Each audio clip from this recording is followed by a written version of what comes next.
시간에는 믿음으로 산다는 것이라는 제아의 말씀을 증거하겠습니다. 사람이 살아가면서 없어서는 안 될 것 세 가지 의식주입니다. 먹을 음식, 입으로 살 곳이 있어야 되죠. 첫째, 입으로 사람의 체면과 이신을 살려주는 의복이 있어야 합니다.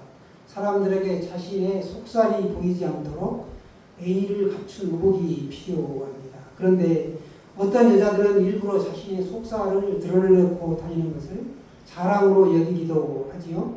실제로 의복은 아담과 하와가 범죄한 이후에 자신의 부끄러움을 감추기 위한 수단으로 생겨난 것입니다.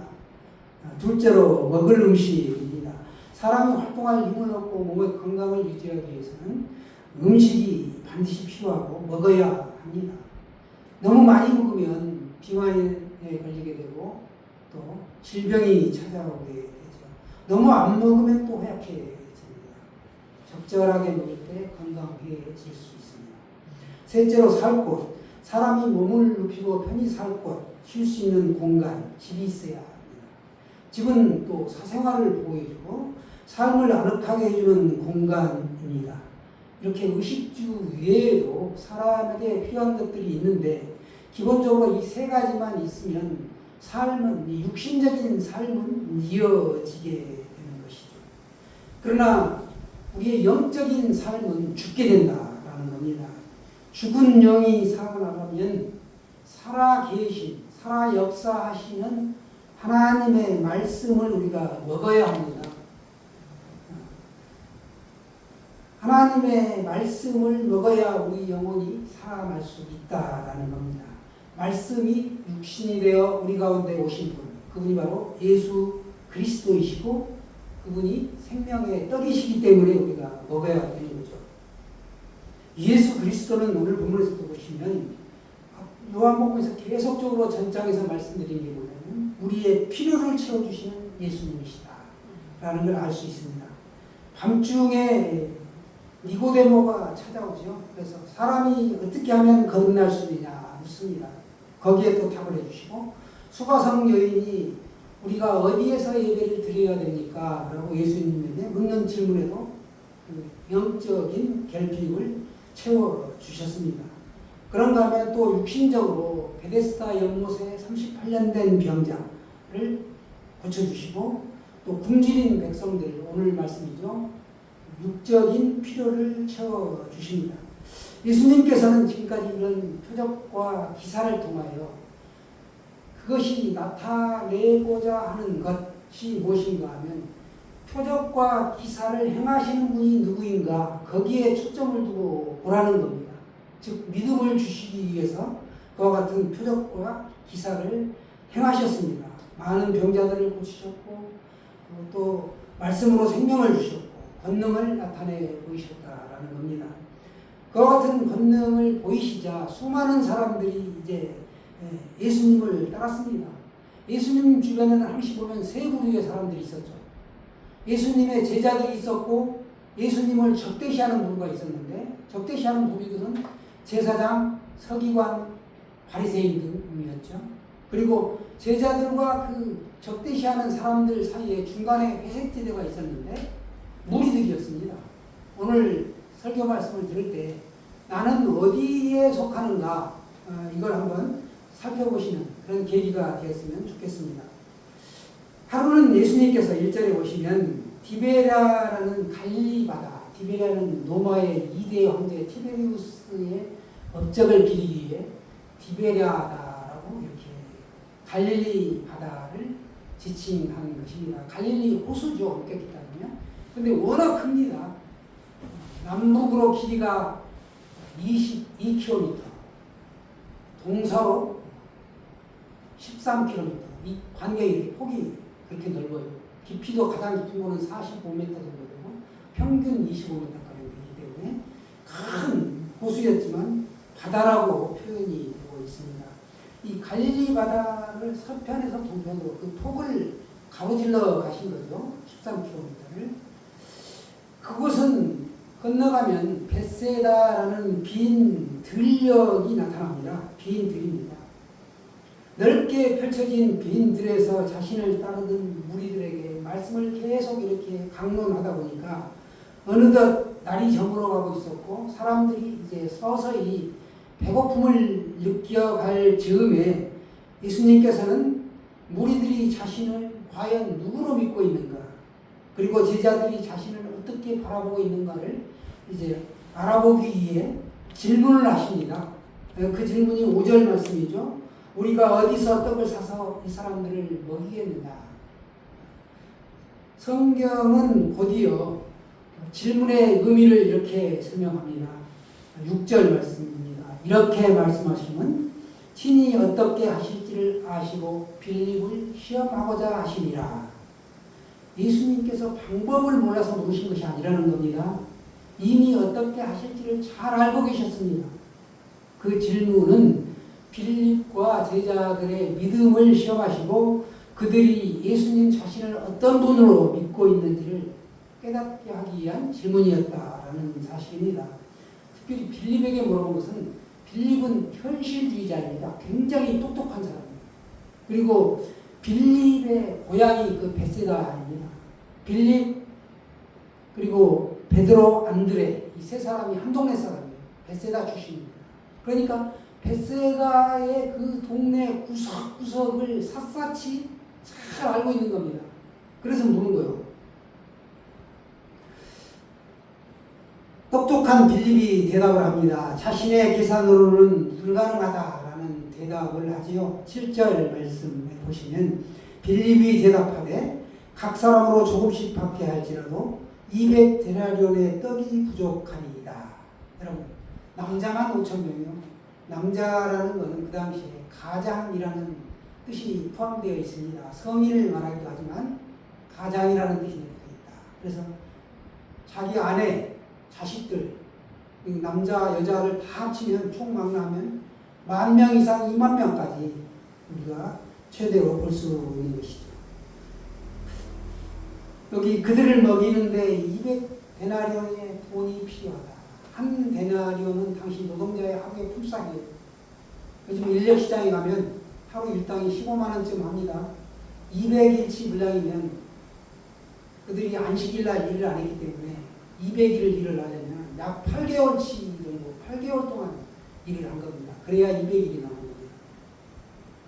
15만 원 곱하기 200일 하면 우리 돈으로 약 3천만 원의 돈이 필요한 겁니다. 현재 가치로 따졌을 때. 어디서 3천만 원을 구하겠으며 어디 가서 먹을 것을 구할 수 있겠느냐 라고 빌립이 이렇게 현실적인 대답을 합니다. 이게 바로 빌립식의 믿음이죠. 그런데 어쩌라고요, 여러분? 맞는 말인데 어쩌라고? 전혀 문제를 해결하는 데는 도움이 되지 않는다라는 겁니다. 우리 주변에 보면 똑똑한 사람들 많아요. 누가 아프다 그러면 잘못 살았으니까 아팠지. 또 뭐 그럴 줄 알았어. 맞는 말이야. 그 사람이 그렇게 설명 살았다 했다면. 그런데 그 사람에게 전혀 도움이 안 되고 주변 사람들마저 낙담하게 하고 실패하게 하고 시험 들게 한단 말이죠. 빌립 똑똑한 제자입니다. 현실적으로. 지식이 넘쳐나는 제자였지만 지혜가 부족했다. 즉 분별력과 통찰력이 부족했다라는 걸 우리가 알 수 있습니다. 이것이 바로 빌립식의 믿음입니다. 그때 이제 끼어들죠. 안드레가 끼어듭니다.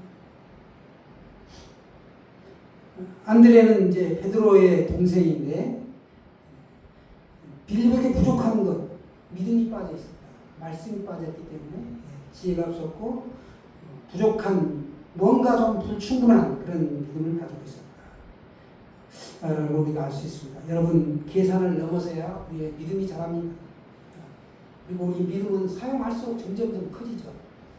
이게 믿음의 원리입니다. 그때 안드레가 이런 상황에서 이제 끼어들게 되는데, 안드레는 순수한 사람입니다. 이 상황에서 자신이 할 수 있는 일이 무엇일까? 우리의 민족의 영웅하게 되면 우리가 이순신을 떠올려야 되죠. 이순신하라. 이걸 말씀드리고 싶습니다. 이른바 굉장히 유명한 알려져 있는 얘기들인데, 이런 상황에서 이런 상황에서 할 수 있는 것이 무엇이냐? 할 수 있으면 순종하라는 겁니다. 이 상황에서 내가 할 수 있는 것이 무엇인가 해가지고 할 수 있는 것부터 순종하라. 그리고 딱 봤는데 도저히 내 능력으로는 할 수 없는 거다. 그러면 하나님의 말씀을 이순신에서 신뢰하라. 이렇게 말씀하고 있습니다. 이순신. 할 수 있는 건 순종하고 할 수 없는 것은 하나님의 말씀을 신뢰하라는 것. 이것이 오늘 안드레식의 믿음이다라고 볼 수 있습니다. 안드레는 이 상황에서 자신이 할 수 있는 것이 무엇일까 하고 군중 속을 헤집고 다니다 보니까 어린아이, 아주 갓난 아이가 아니고 초등학교 한 3, 4년 이상 정도 된 나이. 그 엄마가 이제 예수님이 오늘 여기 벳세다 들녘에 오신다는 소문을 들었겠죠. 그러니까 도시락을 싸준 겁니다. 어떻게 하다가 점심을 놓친 것일 수도 있고, 예수님이 역사하시기 위해서는 이 아이가 도시락 먹는 것을 잊어야만, 안 먹어야만 역사가 일어나는 거죠. 큰 틀에서 보면. 그래서 그 아이에게서 물고기 보리떡 5개, 5병이죠. 한자로. 물고기 2마리, 2여, 5병 2여를 가지고 예수님께 갖다 드립니다. 그러면서 나머지는 예수님이 알아서 하시겠지. 주가 일하시네. 우리 찬양 예배 전에 불렀잖아요. 예수님이라면 어떻게 하시겠지. 그 믿음으로 드린 겁니다. 나는 할 수 없지만 예수님은 하신다. 그걸 믿었던 거죠. 예수님은 이 아이의 작은 도시락을 가지고 축사하십니다. 감사 기도를 하신 거예요. 미리. 기적이 일어나기 전에 그 5병 2회를 받아 들고 하나님 아버지께 하늘을 우러러 감사 기도를 하였습니다. 중요한 것은 그거예요. 표적과 기적이 일어나기 전에 감사했다는 거예요. 일상에서의 감사 생활 3주차 강조하고 있습니다. 감사, 믿음으로 산다는 것은 감사 생활하는 것이다. 라는 거죠. 대학생 선교의 한 남자 간사의 간증을 들었습니다. 그가 어릴 때 한약을 잘못 먹어 성인이 된 이후에 신장이 다 망가져서 혈액투석을 하게 되었습니다. 일주일에 총 4번의 혈액투석을 하게 되는데 한 번 투석할 때 4시간이 소요됩니다. 그의 소원은 시원하게 소변 한번 보는 겁니다. 여자에 비해서 남자들의 그 소변 소리는 유난히 더 크지요. 그렇게 10년을 투석하다가 심장 기증자를 만나 한쪽 콩팥을 어렵게 이식하게 되었습니다. 이제 소변 소리가 들리는데 얼마나 감사한지 그게 찬송과 가사처럼 들리더라는 겁니다. 우리 소변 소리 듣고 감사하나요? 감사하지 않죠. 사랑하는 여러분, 우리가 믿음으로 산다는 것은 이렇게 일상에서 감사하는 생활입니다. 예수님께서 이렇게 하늘로 축사하신 후에 무리들에게 나눠주기 시작합니다. 어떻게 되었나요? 놀랍게도 그 군중 2만 명을 먹이고도 남는 바구니가 12바구니가 나왔다. 12바구니가 찼다. 라고 오늘 개역개정 성경은 말씀하고 있습니다. 그렇게 되기 전에 우리 8, 9절 말씀 한번 다시 보겠습니다. 8절, 9절 말씀 시작.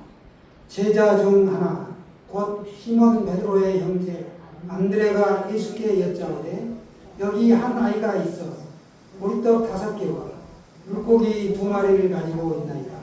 그러나 그것이 이 많은 사람에게 얼마나 되겠사옵나이까. 아멘. 이것이 베드로의 동생 안드레의 이제 믿음인데 정말 우리가 이렇게 이순신한다는 것 대단한 거죠. 예수님은 우리에게도 이렇게 믿음 갖기를 원하십니다. 10절, 11절도 보시면 앉게하라, 앉게하라. 10절, 11절 계속해서 보겠습니다. 10절 말씀 시작. 예수께서 이르시되 이 사람들로 앉게하라 하시니 그곳에 잔디가 많은지라 사람들이 앉으니 수가 5,000명쯤 되더라. 예수께서 떡을 가져 축사하신 후에 앉아있는 자들에게 나눠주시고 물고기도 그렇게 그들의 원대로 주시니라. 아멘. 그들은 이제 12강들이가 원대로 먹고 마시고 남은 걸 먹고도 이 무리들은 변화된 삶을 살지를 못합니다. 먹는 걸로 끝났어, 그들은. 그게 바로 제자의 삶이 아니라 무리들의 삶이었다.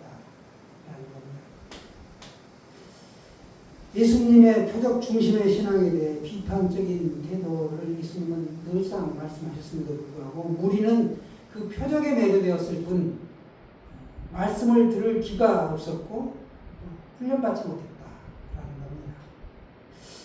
주님은 자신이 세상의 모든 것을 주관하신 하나님이라는 것을 드러내셨습니다. 순종하게 하셨고 구원을 받아 누리라고 말씀하신 거죠. 주님을 우리가 메시아로 인정하지 않으면 주님이 하시는 모든 일들을 우리가 이해할 수 없습니다. 그래서 주님은 메시아이심을 자신이 드러내시기를 원하셨던 것입니다. 12바구니에 대한 논쟁이 지금도 있는데요. 상징적이다. 12제자. 12제자의 모습을 떠올리시면 되겠고 성부, 성자, 성령, 삼위일체 3이라는 숫자와 세상의 숫자, 동서남북, 4를 합하면, 4를 곱하면 12가 됩니다. 완전수이죠. 그걸 말씀하고 계십니다. 예수님의 그 표적은 완전하다. 그리고 충분히 먹고도 남음이 있다. 라는 걸 말씀하고 있습니다. 남는 것을 버리지 말라고 하십니다. 요즘 우리 환경보호 측면에서, 자연보호 측면에서 볼때요. 남는 쓰레기를 함부로 버리면 안 됩니다. 그렇죠? 그처럼 이웃과 또 나누라고 하셨습니다. 혼자 먹고 끝나는 게 아니고 그 넘치는 여유를 가지고 이웃과 함께 베풀며 나누며 살라고 오늘 말씀하고 계신 것입니다. 우리들도 여유 있는 음식이 있다면 가난한 이웃과 함께 나누도록 해야 할 것입니다. 예수님이 완전하신 분이고 능력의 하나님이신데 딱 맞게 할 수 있었습니다. 조금 부족하게 할 수도 있었습니다. 그런데도 넘쳐나게 기적을 베푸셨다라는 겁니다. 결국 6장은 단순히 오병이어의 사건이 아니라 단순한 오병이어의 사건이 아니라 모세와 이스라엘 백성들이 광야에서 출애굽하여 먹을 것이 없었는데 만나를 주셨죠. 메추라기를 주셨습니다. 그 만나 전선을 배경으로 예수님이 참된 만나요 생명의 떡이라는 선언으로 나아가는 구조가 바로 오병이어의 기적사건입니다. 그러니까 이 표적은 작은 시작일 뿐이고 핵심은 말씀에 있다는 거예요. 그 말씀은 우리가 기대한 정치적인 구원과는 전혀 다른 것이었다라는 것을 알 수 있습니다. 결핍의 상황, 그 부족한 상황에서도 풍성하게 채워주시는 은혜, 여기서 끝난 게 아니다. 적은 것을 어린아이가 드렸습니다. 어린아이의 전부를 드렸습니다. 놀랍게 쓰셨죠. 그 현장에 있던 무리들은 이 예수님의 놀라운 표적을 경험하고 열광하게 됩니다. 그리고 예수님을 억지로 임금님 삼으려고 하죠. 정치적인 분으로 해석을 한 겁니다. 그리고 그들은 어떻게 생각했느냐 하면 이제 예수님을 따라다니면 더 이상 먹고 사는 것은 걱정 안 해도 되겠구나. 요즘도 먹고 사는 문제가 쉽지는 않습니다. 그런데 그 당시에 먹고 사는 문제가 얼마나 팍팍했겠습니까? 그들은 그래서 이 문제가 해결되면 자신들은 더 이상 바랄 것이 없다. 라고 이분이야말로 우리가 임금 세우면 되겠구나. 그리고 새로운 나라가 오겠구나. 기대를 했던 거죠. 정치적인 눈으로 해석을 한 겁니다. 그러나 예수님은 메시아로 이 땅에 오셨고 구원의 은혜를 베풀어 주시기 오셨음에도 불구하고 그들은 알아보지 못했다라는 겁니다. 그들이 예수님을 알아봤다면 얼마나 좋았을까요? 그들이 못 알아봤기 때문에 예수님은 그들의 그런 마음을 보시고 피하여 홀로 산으로 올라 떠나가셨습니다. 오병이어의 부적은 유일하게 사복음서에 다 공통적으로 기록하고 있습니다. 혹 우리가 여러분 빌립처럼 없다, 안 된다, 현실적이고 계산적이고 이성적이고 경험적으로만 하고 있지는 않습니까? 저도 설립 5년 차에 교회 후원 끊기면 어떻게 하지? 라고 좀 걱정을 했었습니다. 그러나 여러분 염려하지 마세요. 주의 일을 하시는 아버지께서 반드시 채워주십니다. 그걸 믿으시길 바랍니다.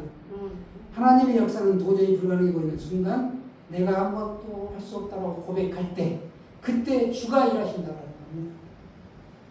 한 아이가 가져온 그 도시락 그것이 바로 놀라운 기적을 일으켰다. 나의 전부를 드릴 때 주님은 일하십니다. 5,000명을 먹이기에는 턱없이 부족한 것. 그때 주가 일하셨다. 김종원 작가가 세계 3대 빈민가 중에 하나인 필리핀의 톤도라는 지역에 가서 작업을 할 때 친해진 아이가 있었습니다. 그 아이가 하루는 햄버거 맛이 어떤 맛이냐고 물어봤습니다. 그러면서 도대체 어떤 맛일지 너무 궁금해서 요즘은 꿈에서까지 나와요. 그러더랍니다. 다음날 그 김 작가가 햄버거 3개를 사와가지고 학교에서 수업을 하는 도중에 아이 가방에 슬며시 몰래 넣어두었습니다. 다른 애들에게 빼앗기지 않고 넉넉하게 맛보라는 의미였습니다. 그런데 학교가 끝날 때까지 아이가 햄버거를 꺼내지 않는 겁니다. 조급해진 이 김 작가가 다가가서 조용히 말해줬습니다. 가방에 있는 햄버거 넣으라고 준 거야. 알았지? 마음껏 먹어도 돼. 이렇게 얘기를 하자 그제야 아이가 안심을 하고는 고맙다는 인사를 하고 쏜살같이 어디론가 달려갑니다. 그 아이가 김 작가는 햄버거를 뺏길까봐 갔을 거라고 생각을 했는데 잠시 뒤에 아이가 햄버거 조각을 15개로 나눠가지고 같은 반 아이들과 골고루 한 조각씩 나눠 먹는 겁니다. 이걸 보고 김 작가가 반성했다고요. 가난한 도시에 사는 이 아이도 이렇게 나눔으로 행복하게 인생을 즐길 줄 안다. 살 줄 안다. 그런데 나는 뭔가 이렇게 자신의 저세에 썼다고 합니다. 한 조각의 나눔. 이게 바로 풍성한 인생을 만듭니다. 주가 일하시네 찬양가사가 이렇습니다. 날이 저물어갈 때 빈들에서 걸을 때 그때가 하나님의 때다라는 것. 내 힘으로 안 될 때 빈손으로 걸을 때 내가 고백해 여호와 이래. 주가 일하시네 주가 일하시네 주께 아끼지 않는 자에게 주가 일하시네 주가 일하시네 신뢰하며 걷는 자에게. 우리가 믿는다는 것은 순종하는 것이고 신뢰하는 거예요. 하나님 말씀. 그리고 감사의 일상의 삶을 사는 겁니다. 나누고 베풀고 가진 것으로. 2절에도 보면 우리 모인 이곳에 주님 함께 계시네 누리네 아버지이네 적은 떡과 물고기 내 모든 걸 드릴 때 모두 고백해 여호와 이래. 후렴에서 주가 일하시네 주가 일하시네 주께 아끼지 않는 자에게 주가 일하시네 주가 일하시네 신뢰하며 걷는 자에게. 아멘입니까? 아멘입니까? 오늘 이 사건은 우리에게 같은 질문을 던집니다. 너는 나를 어떤 분으로 믿고 살아가고 있느냐? 우리가 예수님을 어떤 분으로 믿고 따르며 살아가고 있느냐? 라는 겁니다. 주님은 생명의 떡이십니다. 문제를 만날 때 우리가 이성이나 논리로 또 계산부터 하십니까? 아니면 전능하신 주님을 먼저 바라봅니까? 우리는 환경을 바라보면서 낙심하지 말아야 합니다. 모든 것을 능히 이루실 주님을 우리가 신뢰하기 때문에 그렇습니다. 오병이어의 기적은 떡이 많아진 사건이 아니다라는 겁니다. 믿음으로 산다는 것, 우리가 주님을 신뢰하는 것입니다. 예수 그리스도를 믿는 믿음, 이게 얼마나 중요한지를 가르쳐주는 사건이라는 것입니다. 빌립, 다시 말씀드리지만 빌립식의 믿음은 지식이 넘쳐나고 똑똑하지만 한 가지가 부족했다. 빌립도 예수님의 12제자에 포함되어 있습니다. 똑똑한 제자가 필요하지요. 그러나 한 가지가 부족했다. 불충분했다. 믿음이 결여되어 있습니다. 통찰력이 결여되어 있다라는 걸 우리가 알 수 있습니다. 세상에서는 눈치 코치라고 하죠. 2만 명의 무리가 다 떠납니다. 이제 예수님이 산으로 가시고 떠나고 후에 가룟 유다마저 떠나게 돼요. 11명의 제자만 남게 됩니다. 그리고 나중에 마띠아라는 제자를 또 뽑게 되죠. 제자들 가운데서도 기적을 보았지만 이렇게 예수님을 떠나더라는 겁니다. 예수님을 온전하게 믿지 못했기 때문에 예수님을 팔았고 떠나게 되었습니다. 우리도 예수님을 믿으면 세상에서 불합리하다라고 하고 또 어떤 손해를 봅니다. 분명히 손해가 따릅니다. 그러나 그걸 감당하고서도 내가 하나님만 바라보며 예수님만 바라보며 그런 신뢰하는 제자의 삶을 사시기를 주님의 이름으로 축원합니다. 아멘.